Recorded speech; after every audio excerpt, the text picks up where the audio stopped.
kg and M2 6 kg are connected by a string of negligible mass passing over a frictionless pulley as shown in the figure below. The coefficient of friction between the block M1 and the horizontal surface is 0.4. When the system is released, the masses M1 and M2 start accelerating. What is the additional mass M should be placed over M1 so that M1 plus M slide with uniform speed. तो जब इसको release किया गया था तब तो acceleration था, मगर जब स्मॉल m रखा गया तब ये कांस्टेंट वेलोसिटी से मूव कर रहा है। तो हमें वही सिचुएशन लेनी है। m1 की वैल्यू 4 kg दे रखी है, m2 की वैल्यू 6 kg दे रखी है और स्मॉल m की वैल्यू निकालनी है।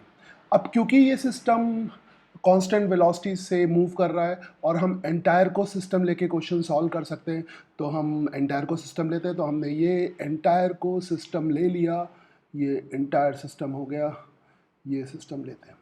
तो इस सिस्टम के लिए वेट डाउनवर्ड डायरेक्शन में वर्क करेगा। M2 की सीधे वैल्यू पुट करते हैं। M2 की वैल्यू कितनी है? 6 kg। तो यहाँ पर आ जाएगा 6g और इधर बैकवर्ड डायरेक्शन में इस पर फ्रिक्शन वर्क करेगा, तो फ्रिक्शन बैकवर्ड वर्क करेगा और फ्रिक्शन की वैल्यू हो जाएगी म्यू की वैल्यू दे रखी है क्वेश्चन में, दैट इज 0.4।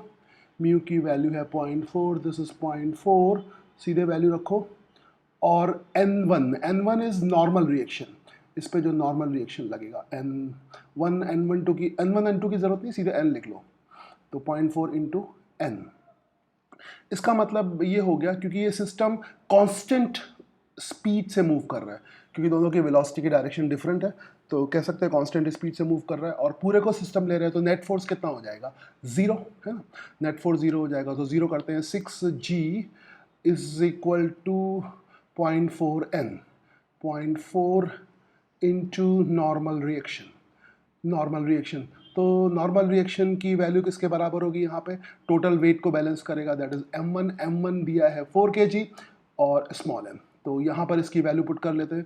तो ये हो जाएगा फर्दर 0.4 और n की वैल्यू पुट कर लेते हैं। n की वैल्यू आएगी M1 which is 4 and plus small m, ठीक है, और g। तो यहाँ से g और g उड़ जाएगा और क्या बचेगा? यहाँ पर फिर आगे 6 बचेगा और 0.4 को 4 से मल्टी 1.6 और फिर ये बचेगा 0.4 m।